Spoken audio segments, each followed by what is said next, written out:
Bismillahirrahmanirrahim. Alhamdulillahirabbil alamin wassalatu wassalamu ala asyrofil mursalin sayyidina wa nabiyina Muhammadin wa ala alihi wa washabihi ajma'in. Subhanaka la ilma lana illa ma 'allamtana innaka antal alimul hakim wa tub 'alaina ya maulana innaka tawwabur rahim. Allahumma arzuqna fahman nabiyyin wa fahman mursalin wa inna ma bil muqarrabin. Fatah ya alim iftah qulubana fatah 'alifin wa nafa'na ma 'allamtana wa 'allimna ma yanfa'una warzuqna 'ilman yanfa'una. Amin. Rabbi shrah li sadri wa yassir li amri wa hlul 'uqdatam min lisani yafqahu qawli. Wa ba'du. Share-share ini ya kelihatan semua ya? Ya, jelas. Oke, bismillahirrahmanirrahim. Baik, Kang, para kiai, teman-teman semuanya. Kita sampai pada adab yang ke-6 ya. Sebelumnya kita membahas tentang apa tadabbur ya. Jadi kalau sebelumnya fokus kemudian ke tadabbur. Nah, kemudian ketika tadabbur itu kita ada syaratnya istilahnya. Syaratnya itu supaya tadabbur kita efektif. Nah, kita harus menghilangkan mawani'il fahm, hal-hal yang menghalangi kita dari pemahaman. Ya. Sebelumnya At-takhallul itu menghindarkan diri, membersihkan diri an mawani'il fahmi, dari hal-hal yang menghalangi pemahaman. Sebelumnya at-tafahum. Karena suara saya jelas ya? Jelas. Oke. Fa inna aktsaran nas, karena kebanyakan manusia itu muni'un an fahmi ma'anil Quran, mereka terhalang, terhijab dari memahami makna-makna Quran li asbabin, karena sekian sebab, wa hujubin, dan sekian hijab yang asdalaha digeraikan oleh syaitan ala qulubihim, kepada hati mereka. Jadi ada sekian penghalang yang itu di hijab. Asdal itu kalau misalnya kita punya gordeng digulung ke atas ya, kemudian kita dilepaskan, itu namanya digeraikan. Jadi asdal itu seperti itu istilah itu. Nah, itu kalau antara kita dengan pemahaman kemudian ada penghalang, ya otomatis kita nggak bisa lihat kan pemahaman itu maksudnya. Fa'amiyat alaihim ajaibu asrarul Quran, maka menjadi tidak tampak alaihim, atas mereka ajaibu asrarul Quran, keajaiban rahasia Al-Quran. Qala sallallahu alaihi wasallam, laula anna syayatina yahumuna ala qulubi bani adam lanadharu ilal malakut. Ya, seandainya bukan karena setan yang mengelilingi hati manusia, maka mereka serius bisa melihat kepada malakut. Ya, malakut itu sebuah dimensi di alam semesta ini ya. Nah, saya juga belum ke sana. Saya juga belum lihat jadi alam seperti apa, tapi malakut itu alam, kalau kita kan alam syahadah ya. Ada alamul mithal, ada alamul malakut gitu. Makanya di Al-Qur'an kan wa kadzalika nuri Ibrahima malakutas samawati ya. Itu ada sebuah alam yang di sana yang ada sebuah dimensi tertentu yang hati itu sebenarnya punya potensi untuk melihat ke sana. Nah, tapi karena saja setan itu yahumuna ala qulubani adam, mereka tuh dikelilingi, hati itu dikelilingi sama setan, sehingga itu menjadi penghalang bagi kita untuk melihat kepada alam malakut itu. Wa ma'anil Quran min jumlatil malakut. Nah, sementara makna Al-Quran itu juga termasuk dari alam malakut itu. Wa kullu ma ghaba 'anil hawasi walam yudrak illa binuril basirah fahuwa minal malakut. Setiap hal yang tidak tampak bagi indera ya, dan tidak diketahui kecuali dengan cahaya mata hati, maka itu termasuk bagian dari alam malakut. Nah, ini makna-makna yang kadang dirasakan orang ya sekian makna kan dirasakan orang seperti itu ya.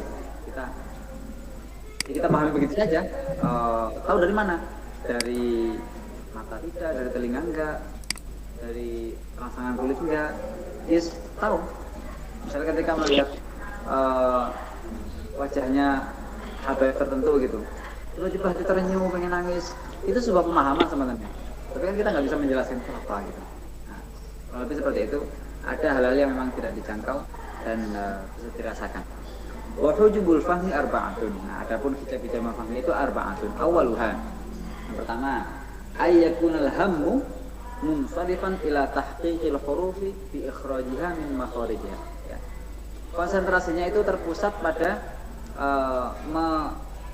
menggenahkan, memperjelas huruf-huruf dengan mengeluarkannya dari makhraj. Jadi memang fokusnya itu kayak guru ngaji itu maksudnya. Ya guru ngaji itu harus fokus pada makharijul huruf ya. Tapi ketika kita ngaji, mental itu jangan dibawa terus gitu. Jadi pas ngaji kurang tasydid, kurang iya kah, alhamdulillah kurang, jadi pikirannya ke sana terus. Nah itu jadi penghalang, akhirnya kita tidak bisa melampaui dari apa yang segera kita ucapkan. Wa hadza yatawalla hifdzahu syaitan. Ini dihandle oleh setan. Ya. Hafadzahu syaitanun wukila bil qurra'in. Ya. Ini tugas ini dihandle oleh setan yang ditugaskan untuk menggoda para qurra, para ahli qiraat. Yasrifahum an fahmi ma'ani kalamillah, untuk mengalihkan mereka dari memahami makna-makna kalam Allah. Wala yazalu yahmiluhum ala tartidil hurufi harfi ma. Mereka selalu wala yazalu syaitan tersebut ya. Setan itu selalu mengarahkan mereka untuk mengulang-ulang huruf. Yukhayyalu ilaihim annahu lam yakhruj min makhraji atau lam yukhrij min makhrajihi. Ya, mereka dikesankan seakan-akan belum mengucapkan huruf dari makhrajnya. Rasanya kurang gitu. Saya pribadi pun sering alami kayak gitu. Kadang pas dalam salat sih kurang. Ini kok kurang pas ya. Kayak kadang udah safawinya, sifat safawinya udah ini belum ya. Itu kadang terjadi seperti itu. Nah, itu godaan setan itu. Nah, bahada yakunu ta'ammuluhu maqsuran ala makharijil huruf ya. Orang yang seperti ini, angan-angannya itu hanya terbatas pada makharijil huruf. Fa anna tankashiful ma'ani. Terus bagaimana bisa makna-makna itu tersingkap baginya? Ya. Wa 'adamu dhakatin lisyaitan man kana muti'an limithli hadzal talbis. Ya. Hal yang paling bisa menertawakan syaitan ya, adalah orang yang menuruti tipuan semacam ini. Ya. Jadi orang yang ngajinya kayak gitu tuh ya jadi banyak tawan setan juga ternyata. Iya. Tapi memang ada ininya sih, ada tugasnya istilahnya. Maksudnya ada levelnya ngaji ya, pertama ya harus sesuai dengan kursnya dulu. Jadi kalau itu udah ya itu sebagai pengantar gitu. Jangan kemudian ketika kita sampai sebuah level yang harus lanjut, level pengantar tadi dibawa-bawa terus ya pasti ada kurangnya, pasti namanya juga manusia. Tapi harga yang harus kita bayar terlalu mahal ya. Kita harus mengorbankan makna-makna Al-Quran yang itu merupakan tujuan hanya demi memfokuskan pada pengulangan huruf yang mungkin 1-2 yang kita sebenarnya kurang tepat, tapi akhirnya kita korbankan makna ya, terlalu mahal harganya. Yes, pokoknya kita aja ya ngaji sewajarnya, tapi yang jelas fokus pada makna. Taniha ayyakuna muqalliban limadhhabin sami'ahu bitaqlidi wa jamada alaihi. Dia bertaklid pada sebuah madhab yang dia dengar ya. Wa jamada alaihi, dan saklek pada pendapat itu gitu. Wa thabata fi nafsihi at-ta'assubu lahu bi mujarradil ittiba'i lil masmu'. Ya. Dan telah kukuh dalam jiwanya fanatisme terhadap pendapat itu hanya dengan sekedar mengikuti apa yang dia dengar. Kalau dia dengar langsung dipercaya gitu aja, tanpa dia kemudian merenungi ini sebenarnya seperti apa sih ininya, dia harus cross-check dulu. Dia nggak melakukan proses itu. Min ghairi wusulin ilaihi bi basiratin wa musyahadatin, tanpa sampai ke level itu tanpa ada renungan dan musyahadat penyaksian. Maksudnya gini, oke, Ibnu Katsir misalnya beliau mengutip sebuah pendapat, terus kita dengarkan gitu aja, terus kita terima gitu aja, itu namanya muqallid. Kalau kita mau mendalami, walaupun nanti kesimpulannya juga akan sama dengan apa yang disampaikan oleh Ibnu Katsir, itu yang dituntut oleh Imam Ghazali di sini gitu. Jadi kalau gitu kita bisa wusul ilaihi bibasirah, walaupun hinya itu juga yang masmu' tadi sama, tapi kan beda rasanya. Ya apa namanya? Kalau kita misalnya menggunakan pulpen, ya menggunakan begitu saja dengan melihat bagaimana prosesnya, saya kira beda kok. Beda bagaimana proses pulpen itu dibikin, dari apa itu beda.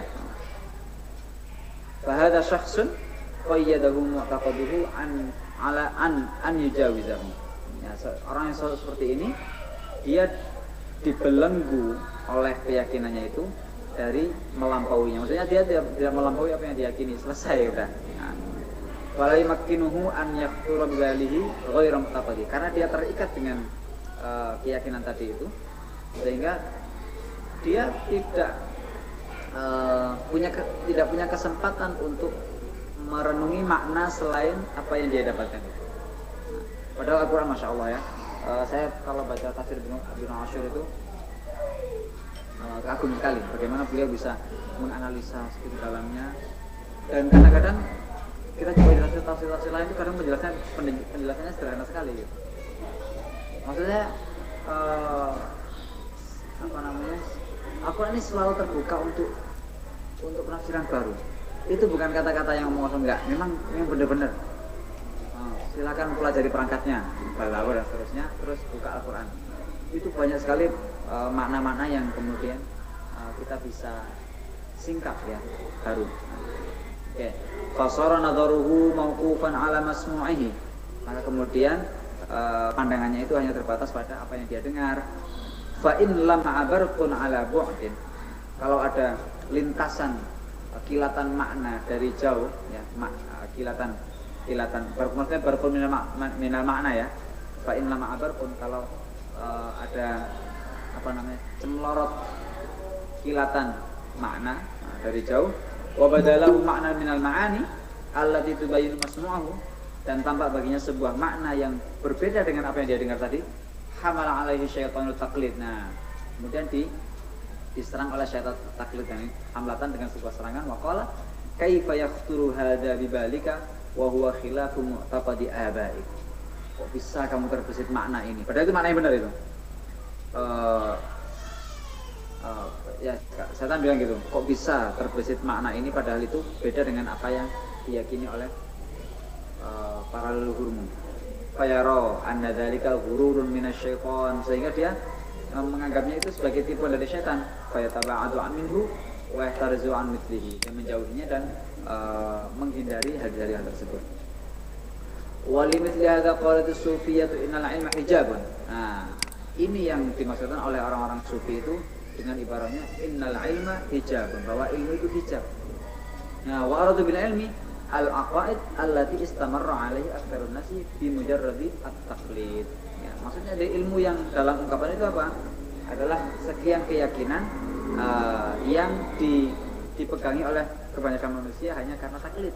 Nah, jadi taklid itu hijab. Taklid itu hijab karena itu akan menghalangi kita dari tahu sumber lebih dalam lagi. Au bi mujarradi kalimatin jadaliyatin harraraha al-muta'assibun bil madzhab wa alqauha ilaihim. Atau hanya sekedar mendengar sekian kalimat retoris ya, jadaliyah retoris yang di tahlil itu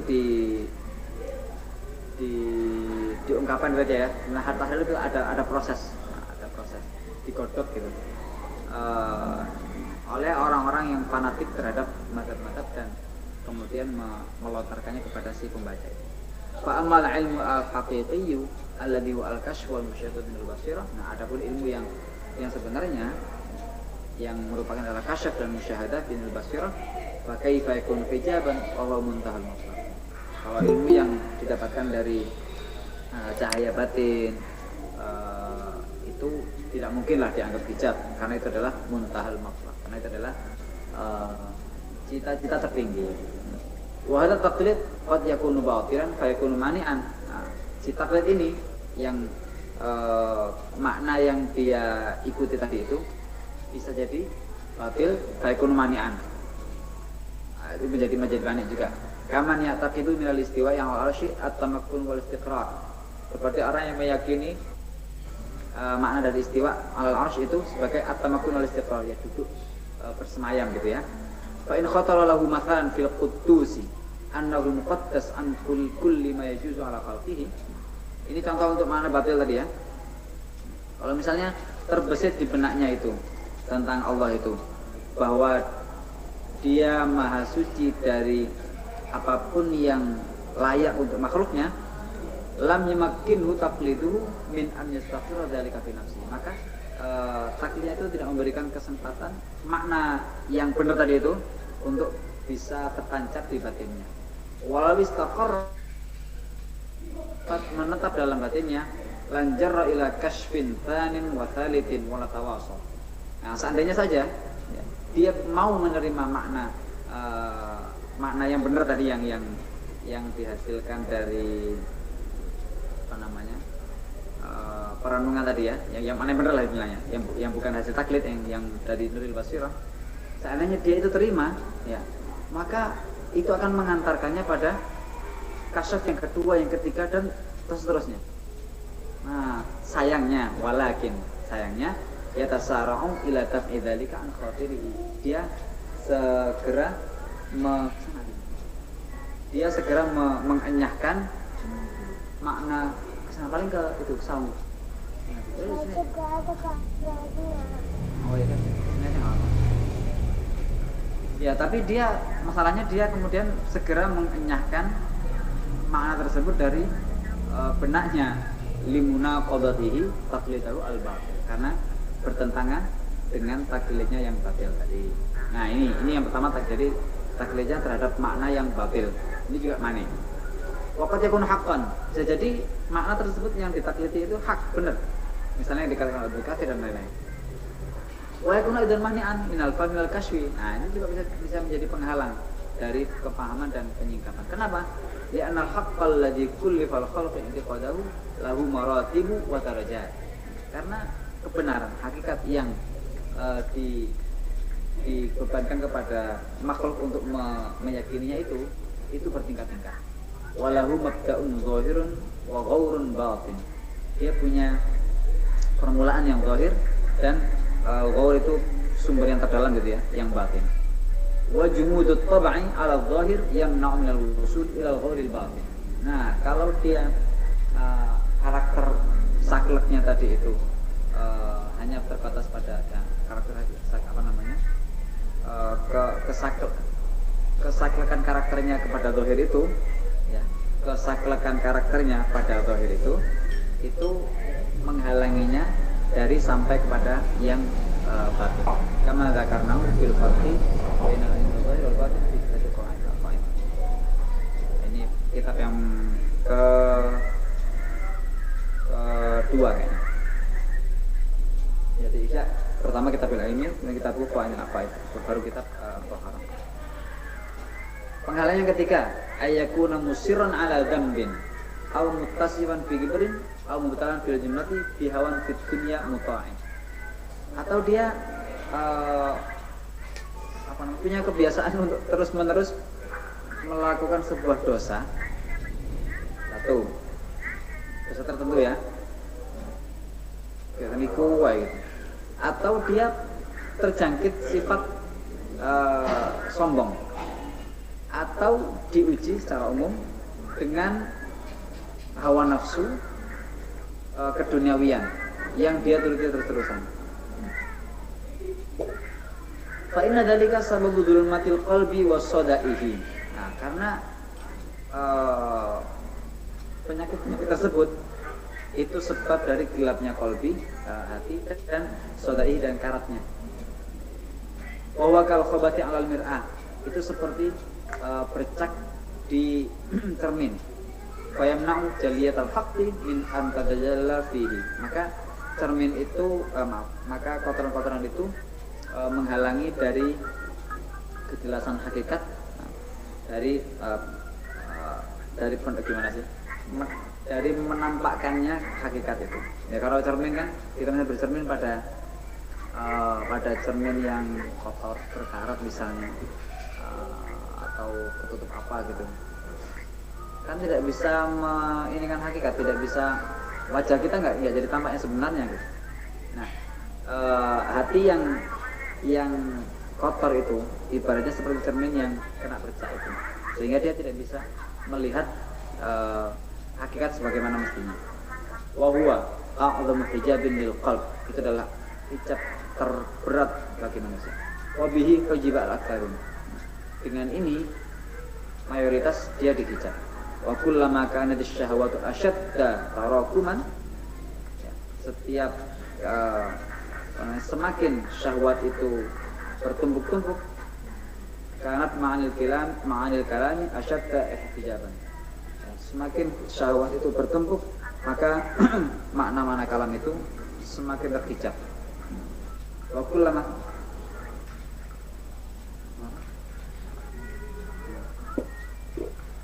kullama khaffa 'an qalbi athqalut dunya, kalau apa namanya hal-hal keduniawian itu sedikit, ya, semakin minim di hati, dari hati, qaruba tajalli al makna fihi, maka makna itu semakin dekat pada dirinya, pada hati itu. Fal qalbu mithlul mir'ah wasyahwatu mithlus sada, ya. Hati itu ibarat cermin dan syahwat itu ibarat karat. Wa ma'al Qur'an mithlus suwar allati tatara'a bil mir'ah, dan makna-makna Al-Qur'an itu ibarat bayangan yang tampak di cermin. War riyadatu lil qalbi bi imatati syahwati mithlu tasqil jala'il lil mir'ah. Dan riyadah, ya, riyadatul qalb, ya riyadah ya kita mengenai itu. Riyadah dengan cara menyingkirkan syahwat itu ibarat mengkinclongkan, ya, mengkilaukan cermin itu. Walidzalika qala sallallahu alaihi wasallam, idza 'azzamat ummati ad-dinar wa dirham muzi'a minha haibatul Islam. Ketika dari pakai idza beliau, ya, Rasulullah sallallahu alaihi wasallam pakai idza, berarti ini nanti akan terjadi, dan Allah alam ya. Jadi hari ini inilah yang terjadi. Ketika umatku mulai mengagungkan materi, maka nuzi'a minha haibatul Islam, maka kewibawaan Islam itu akan dicabut dari umat itu. Wa idza taraku alam rabbil ma'ruf wa nahyi anil munkar, kalau mulai tidak melakukan amar ma'ruf nahi munkar, farimu barakatul wahyi, mereka akan terhalang dari keberkahan wahyu. Wal al-fudail yakni farimu fahmal Quran, maka mereka terhalang dari memahami Al-Quran kalau sudah meninggalkan amar ma'ruf nahi munkar. Waqad syaratallahu ta'ala alaina bata fil fahmi wat tadhakkuri, wa qala ta'ala tabsiratan wa dzikra likulli 'abdin munib. Allah telah mensyaratkan al-inabah kembali, ya, inabah kembali dalam paham dan tadakkur, mengingat-ingat. Jadi supaya kamu bisa paham, supaya kamu bisa tadakkur, maka kamu harus inabah, gitu ya. Nah, itu artinya Allah mensyaratkan harus inabah dulu untuk bisa paham. Tabsiratan sebagai tabsir, pengingat, wa dzikra, dan pengingat juga likulli 'abdin munib, bagi setiap hamba yang munib, mau bertaubat. Qala ta'ala wa ma yatadzakkaru illa man yunib. Qala subhanahu wa ta'ala inna ma yatadzakkaru ulul albab. Falladhi athara ghururat dunya 'ala na'imil akhirah falaysa min abil albab. Orang yang mendahulukan dunia yang penuh tipu-tipu ini, mendahulukan atas kenikmatan akhirat, dia bukan dawil albab. Walidzalika la tankashifu lahu asrarul kitab, itu tidak akan tersingkap baginya rahasia-rahasia Al-Quran, ya. Bisa beliau mengkiaskan itu, ya. Innama yatadzakkarul albab, kalau enggak ulul albab berarti enggak ayat tadzakkar. Siapa yang enggak ulul albab itu? Yang athara ghurrat dunya 'ala na'imil akhirah.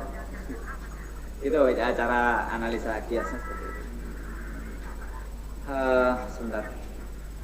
Rabi'uha, tahun ayyakuna qad qara'a tafsiran dhahiran wa taqada annahu la ma'na li kalimatil Qur'an illa ma tanawalahu an-naqlu 'an Ibnu Abbas wa Mujahid wa ghairihima. Ya, dia membaca tafsir yang zahir lalu meyakini, ini beda dengan yang pertama. Tadi bertaklid pada itu dan tidak mau mendalami lebih jauh. Kalau ini meyakini, nggak ada mana lain selain apa yang sudah dijelaskan oleh generasi awal itu, Ibnu Abbas, Mujahid dan seterusnya. Itu di satu sisi ta'zim kepada beliau ya, tapi di satu sisi ya agak konyol juga, karena Al-Quran kan terbuka. Wa anna ma wara'a dzalika tafsirun bi ra'yi, bahwa yang selain tafsirnya Ibnu Abbas, Mujahid ya, generasi sahabat dan tabi'in ya, itu dianggap sebagai tafsir bi ra'yi. Wa anna man fassara Al-Qur'ana bi ra'yihi faqad tabawwa'a maq'adahu minan nar, bahwa siapa yang menafsirkan Al-Qur'an dengan nalarnya, maka dia telah menyewa satu kursi di neraka. Fa hadza aidan minal hujubil 'azimah, ini juga termasuk hijab yang azim, yang besar. Wa sanubayyinu ma'na tafsir bi ra'yi fil bab ar-rabi'. Nanti insyaallah di bab yang keempat beliau akan menjelaskan tentang tafsirnya ya. Wa anna dzalika yunaqidu qaul Ali radhiyallahu anhu, bahwa hal tersebut itu bertentangan dengan ya pemahaman tentang tadi, pemahaman tentang kalau tafsir bi ra'yi itu masuk neraka, dan tafsir bi ra'yi adalah yang dimaksudkan itu selain tafsir dari generasi sahabat dan tabi'in ya, itu bertentangan dengan perkataan Sayyidina Ali, illa an yu'tiyallahu 'abdan fahman fil Qur'an, kecuali kalau Allah berikan kepada hamba itu sebuah pemahaman dalam Al-Qur'an. Ini tidak dalam konteksnya apakah ada sesuatu yang dirahasiakan oleh Rasulullah dan tidak diberikan kepada engkau wahai Sayyidina Ali. Tidak ada, semuanya sudah diberikan. Nah, kecuali apa yang Allah berikan berupa pemahaman. Kalau ini Rasulullah nggak menyampaikan semuanya, karena ini dipersilahkan ya. Semuanya sudah disampaikan, kecuali ini pemahaman tentang Al-Quran ini dipersilahkan. Bukan. Wa annahu law kana al-ma'na huwa al-dhahir al-manqul lama ikhtalafa an-nasu fihi. Andainya tadi dikatakan bahwa makna Al-Quran itu hanya yang diriwayatkan dari generasi sahabat tabi'in, mestinya para ahli tafsir tidak akan berbeda pendapat. Dan ahli tafsir kan ulama itu sudah mendapatkan jaminan dari Rasulullah. Ya, saya kira itu. Monggo kalau mau ada diskusi, saya masih ada beberapa menit sih. Monggo. Ya, cukup.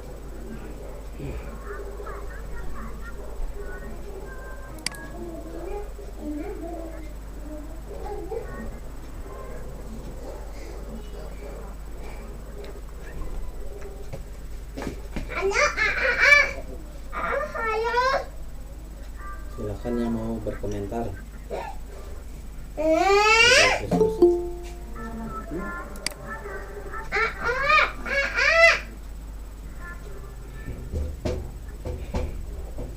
Monggo. Kalau diskusi.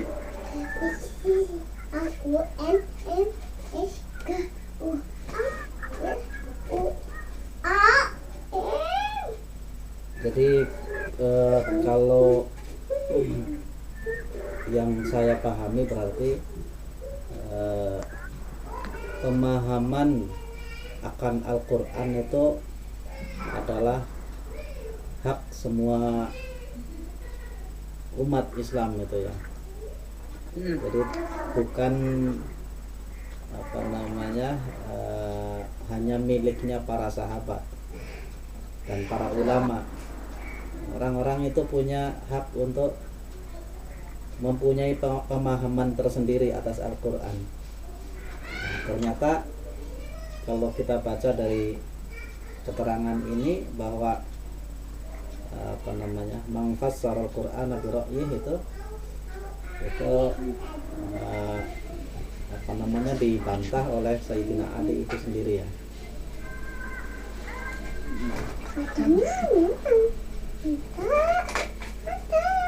Ina Sebenarnya sudah dibantah ya, tapi sana aja nanti. pemahamannya seperti itu.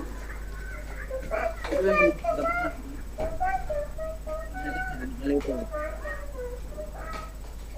Yang dimaksud dengan tafsir bira'iyah adalah tafsir dengan selain riwayat yang dari Sayyidina Ali, dari sahabat dan tabi'in, itu namanya tafsir bira'iyah.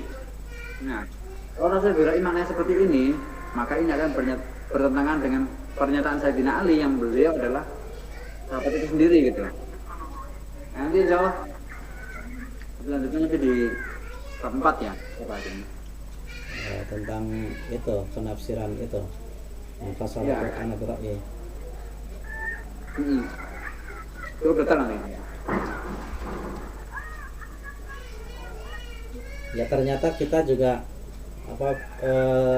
banyak sekali kita masuk pada mawani itu tadi itu kan. Iya. Ya kadangkala yang wajar itu. Setiap orang itu kan punya background masing-masing dan punya ketertarikan pada bidang masing-masing. Ada interest terhadap sesuatu. Ada orang yang punya ketertarikannya di di nahwu sorofnya, ada yang ketertarikannya di hukumnya, ada yang ketertarikannya di sosialnya dan sebagainya itu. Dan itu wajar, berarti ketika membaca Al-Quran, apalagi yang berhubungan dengan apa yang dia tertarik gitu, biasanya banyak berhentinya itu. Orang yang sedang senang mempelajari faraid itu, pada ayat-ayat faraid itu banyak diangen-angen terus itu. Ternyata itu juga mawani itu menurut Imam Ghazali. Artinya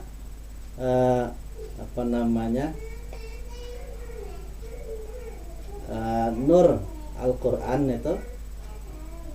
itu terhalang juga oleh ketertarikan kita terhadap sesuatu yang berlebihan mungkin itu ya, dalam tanda kutip itu.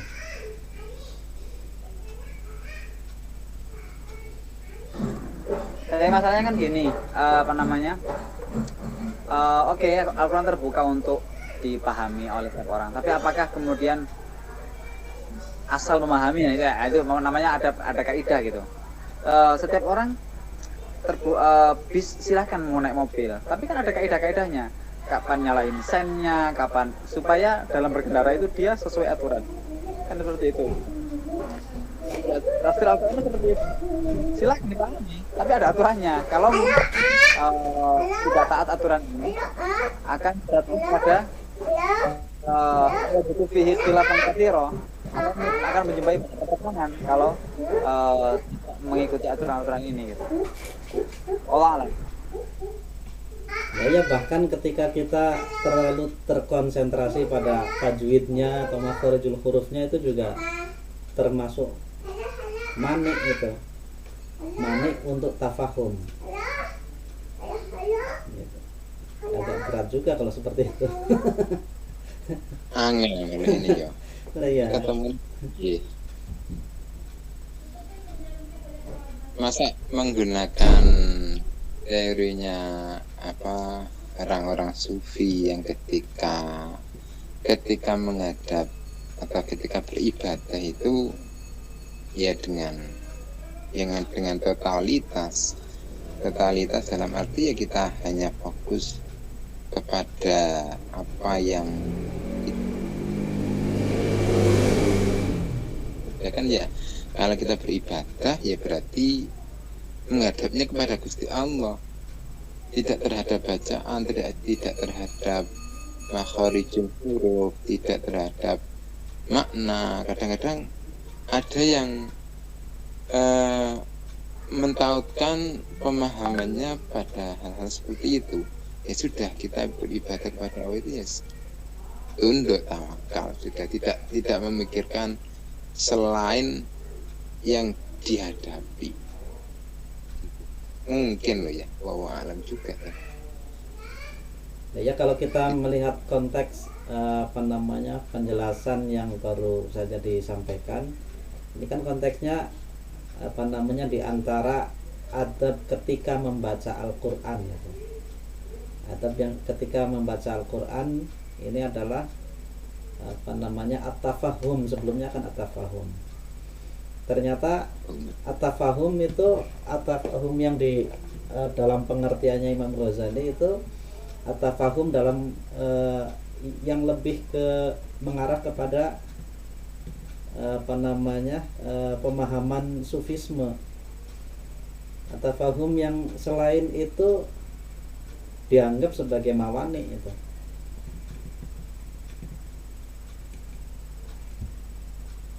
Ya, ini apa namanya sangat jelas kalau di sini berarti lebih mengarahnya agar mendapatkan cahaya dalam hati itu.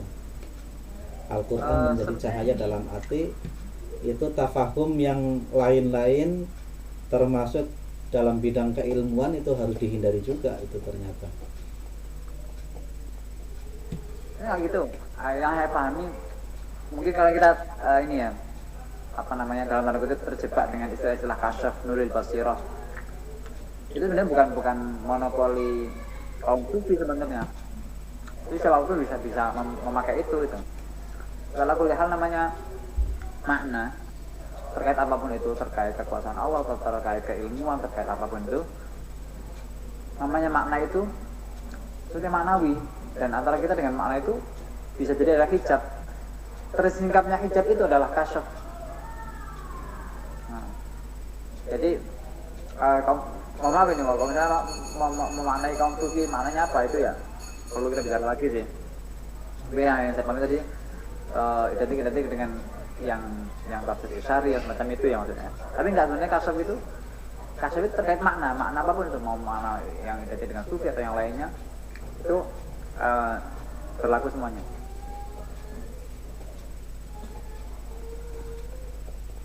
Ya ujungnya kan apa namanya mengarah kepada bagaimana ketika kita membaca Al-Quran itu bisa meresapi dan menikmati betul. Di antaranya agar seperti itu adalah dengan menghindarkan penghalang yang mengaburkan ke makna yang sebenarnya itu. Kalau sedang membaca Al-Quran ya tujuannya kalau dari awal itu kan apa namanya sudah disampaikan bahwa tujuannya ke Allah, kita sedang berdialog dengan Allah. Ternyata ketika membaca apa namanya kalimat-kalimat ayat-ayat dalam Al-Quran, kita kadang lupa membahas hukum, membahas sosial, membahas yang lain gitu. Jadi itu mungkin yang dimaksud oleh Imam Ghazali.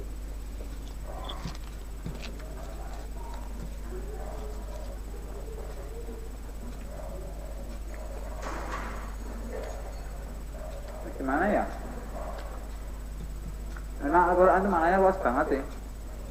Kadang-kadang itu kan sebuah pemanaan yang bagi orang yang pertama kali melihat sekilas itu pokoknya nggak ada kaitannya, padahal ada kaitannya. Nah itu.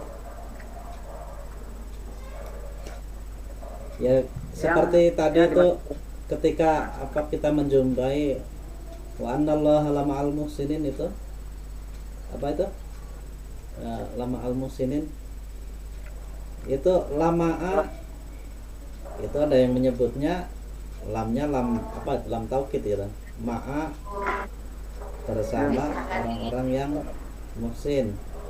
Nah, tapi ada yang memaknai lama'a itu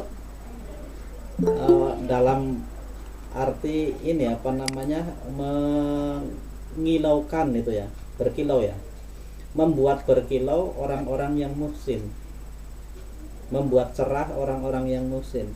Ya kadang ketika kita membaca seperti itu kan kita membayangkan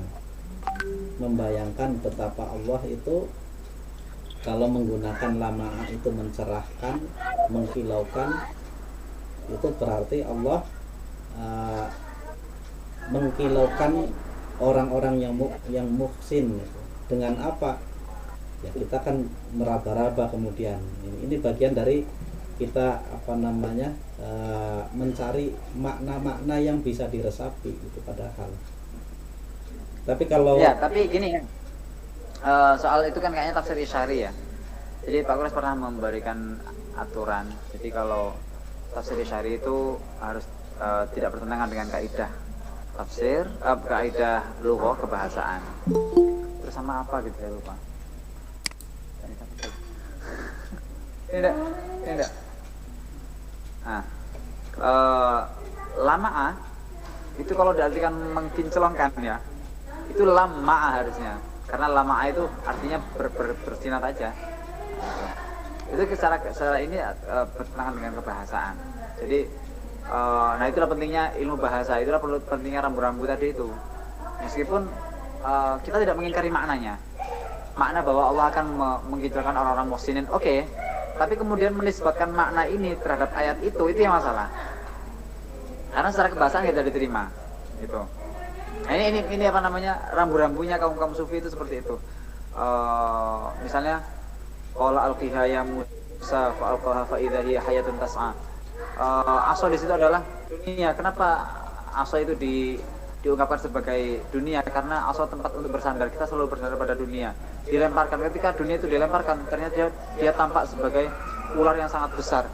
Itu oke, maknanya kita terima, mana oke. Tapi kemudian menisbatkan makna ini kepada ayat C. Nah itu yang kaum sufi harus dikasih rambu-rambu itu.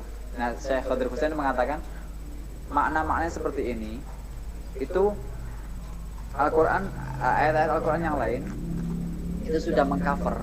Kita tidak perlu memaksakan ayat-ayat yang secara ini maknanya, dan itu tidak perlu memaksakan itu. Ya sudah gitu aja sih. Jadi aturan-aturan itu harus di ini. Karena kalau apa namanya, kita kemudian memaknai Al-Quran dengan pengalaman kita, ya, dengan pengalaman kita tanpa mengikuti rambu-rambu penafsiran, ya, itu akan nggak karu-karuan. Akhirnya setiap orang akan merasa berhak, ini pengalaman saya gini, semuanya seperti itu jadinya nanti. Betul. Nah, Harus ada rambu-rambunya.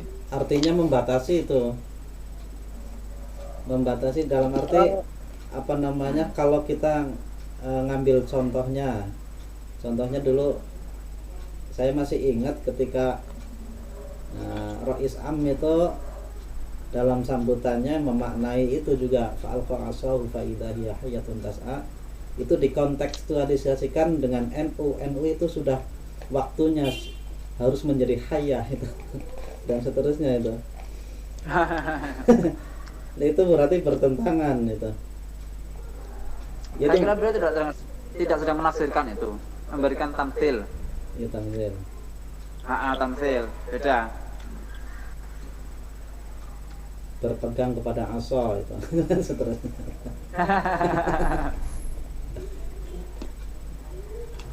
Dan sebenarnya kita akan kental dengan hal-hal seperti itu. Kiai-kiai kita juga banyak yang seperti itu. Sangat banyak tamsil. Ya, kalau dikatakan tamsil mungkin ya, lebih tepatnya tamsil. Tapi ya kadang-kadang apalagi judul-judul seminar sekarang itu sangat lucu kadang-kadang. Kayak ngaduk-ngaduk dihubung-hubungkan dengan Al-Quran. Padahal ya bu aslinya nyambung bora aku juga paham. Banyak contoh-contohnya.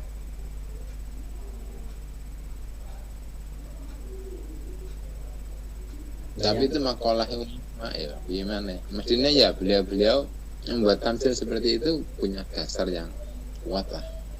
Gak mungkin hanya salah-salah.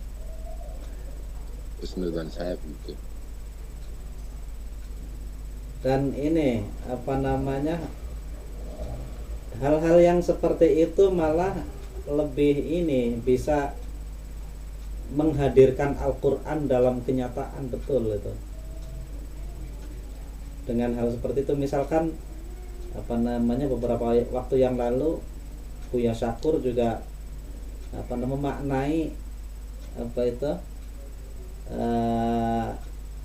buah khuldi itu sebagai hubungan suami istri itu, dan itu logis itu. Yang mana pemahaman seperti ini belum pernah ada itu, belum pernah diungkapkan oleh para ulama.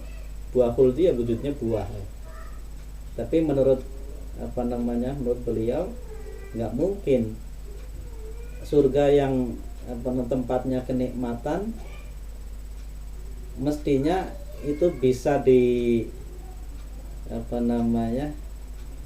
dilalaikan oleh sesuatu yang lebih nikmat itu. Yang lebih nikmat yaitu hubungan suami istri itu.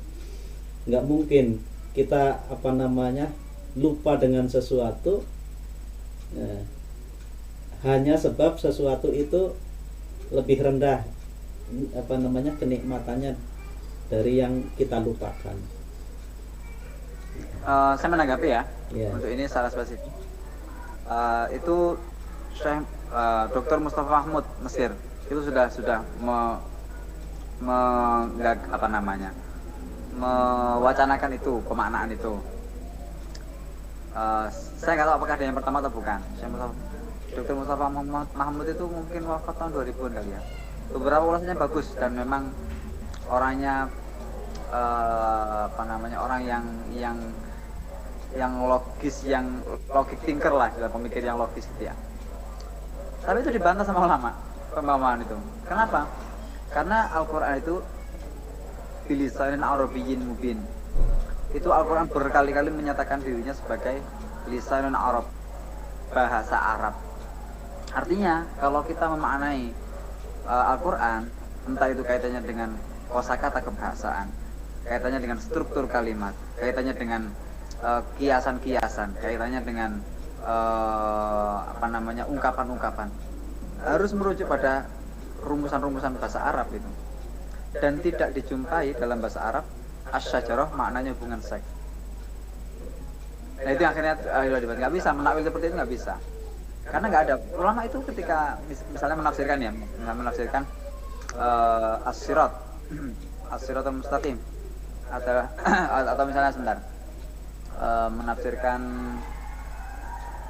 kafaru sebagai sesuatu yang menutupi misalnya, itu pakai dalil syairnya ini mengatakan tuh ini kafaru maknanya menutup, ini syair ini kafaru maknanya menutup.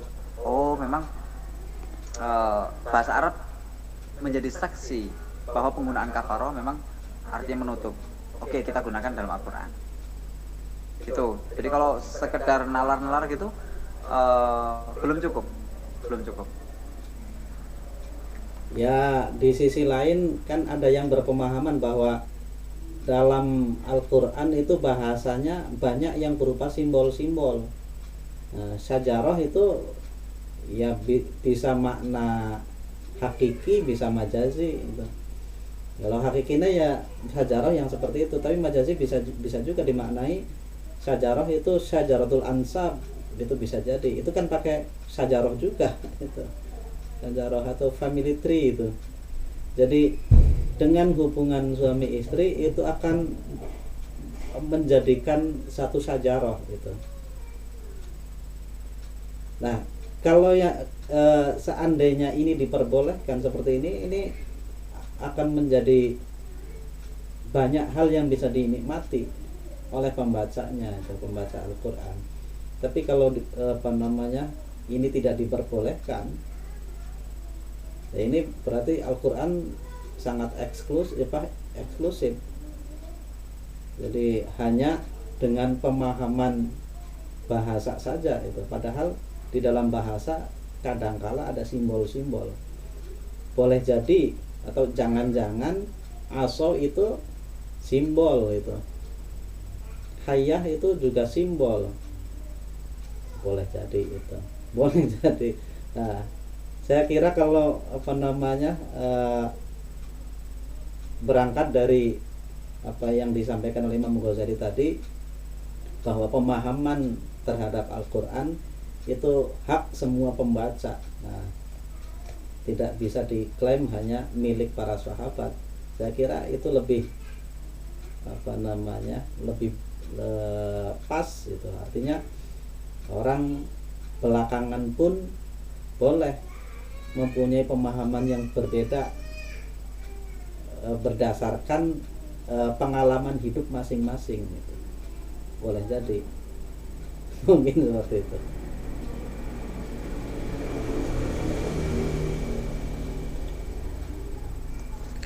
Oke. Saya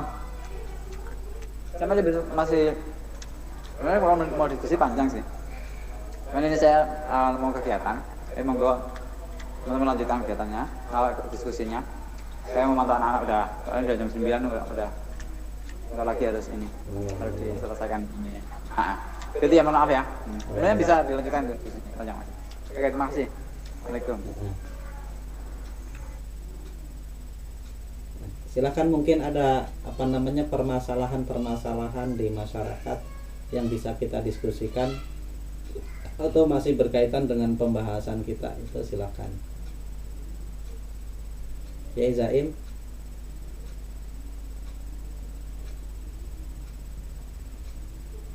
Kita santai aja, diskusi biasa, ngobrol. Nah, biar ada sharing pengalaman.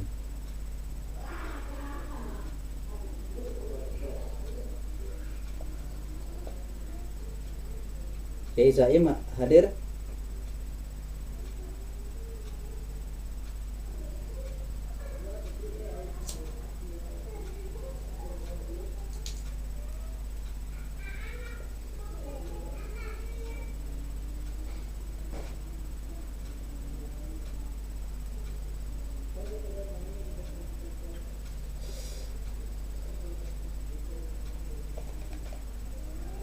Kiai Surur, halo.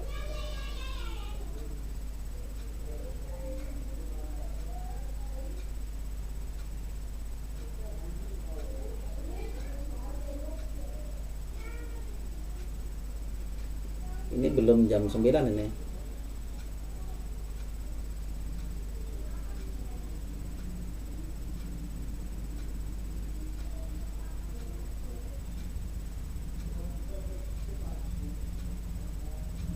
Iya Kang Aris.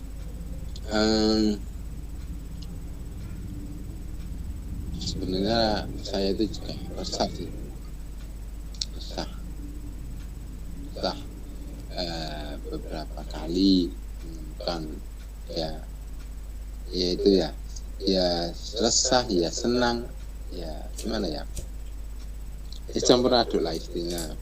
Mungkin bener apa salah kan banyak teman-teman yang kemudian dihubung-hubungkan dengan Al-Quran sangat banyak sekali di masyarakat itu. Terutama yang sering kali dikutip teman-teman itu tentang psikologi Al-Quran untuk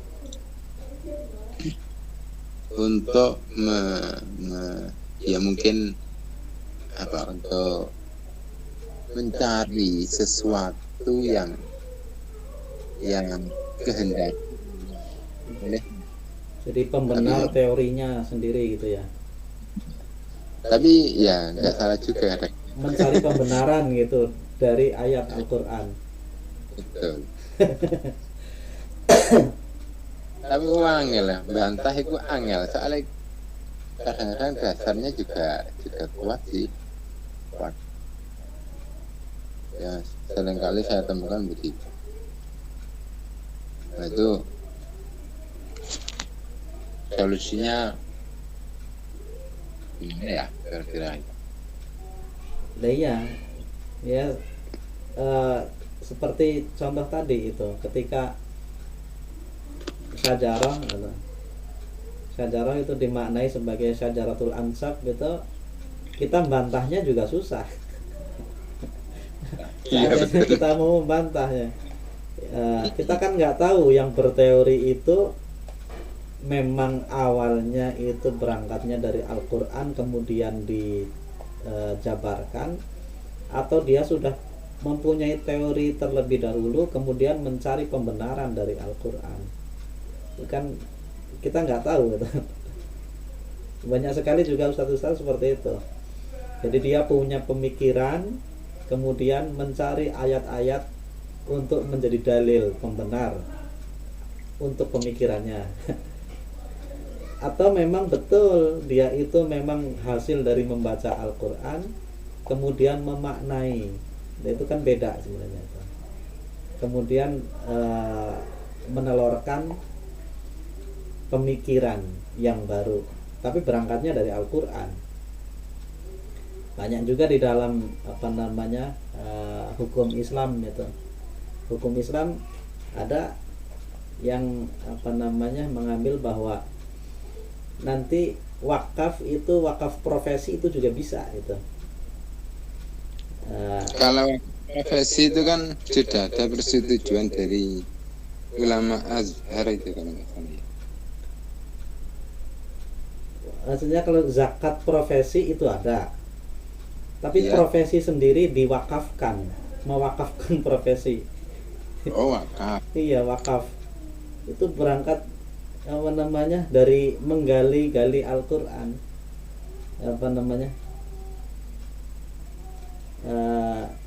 itu waktu Nabi Musa itu bersama Nabi Syuaib itu, uridu an ungki haka ihtabnatai,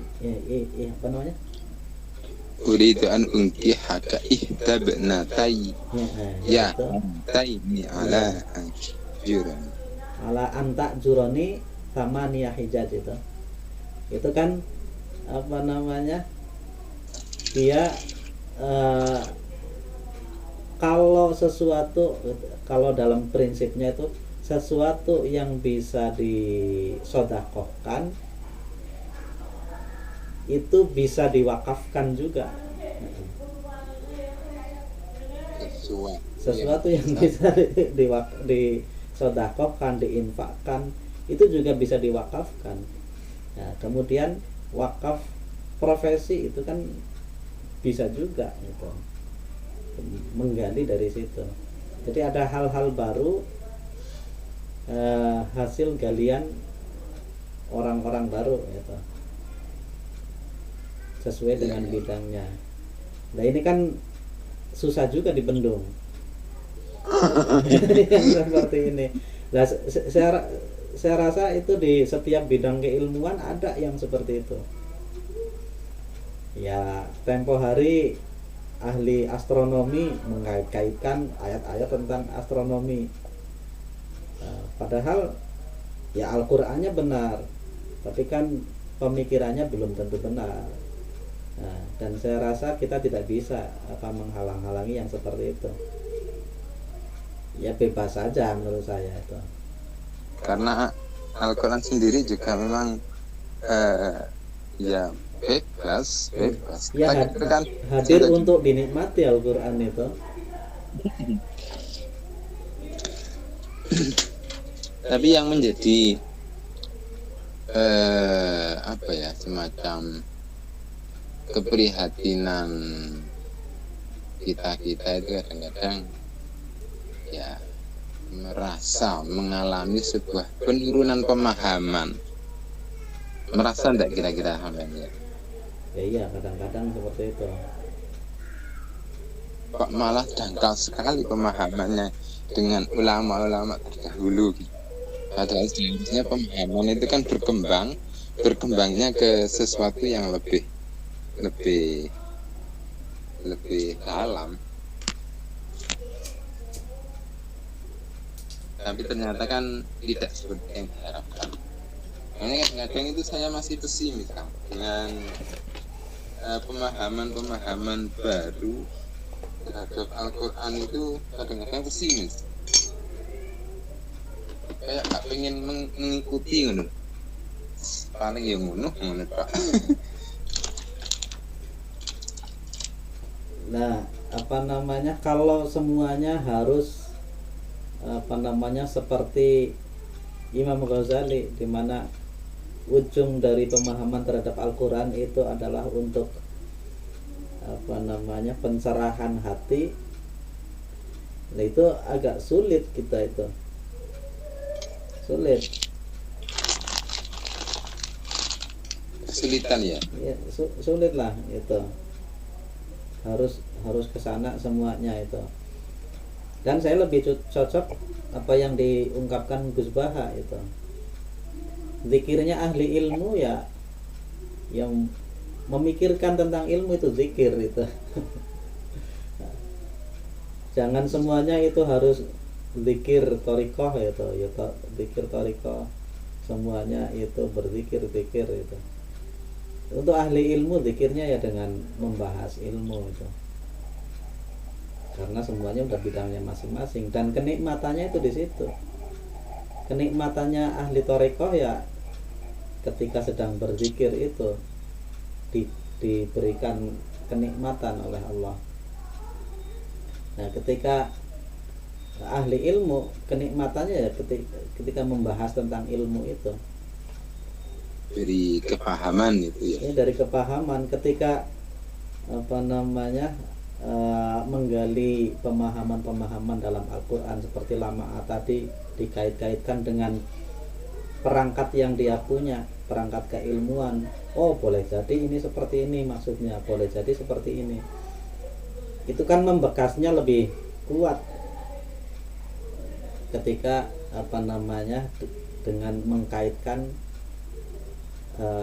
keilmuan yang dia punya.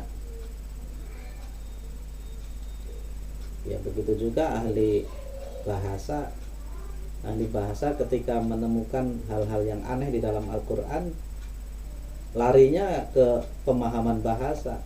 Oh, ini kok nggak sesuai dengan kaidah bahasa ya, menarik. Jadi pemikirannya ke sana terus. Tapi itu disalahkan oleh Imam Ghazali, itu termasuk manik gitu. Manik terhadap at-tafahum yang dikehendaki. Yang terjadi memang seperti itu, Kang. Dalam proses, saya kan pernah curhat ke teman-teman yang menggeluti dunia sufi, sudah lelakon sufi. Ketika kita dalam ibadah, dalam sholat, terus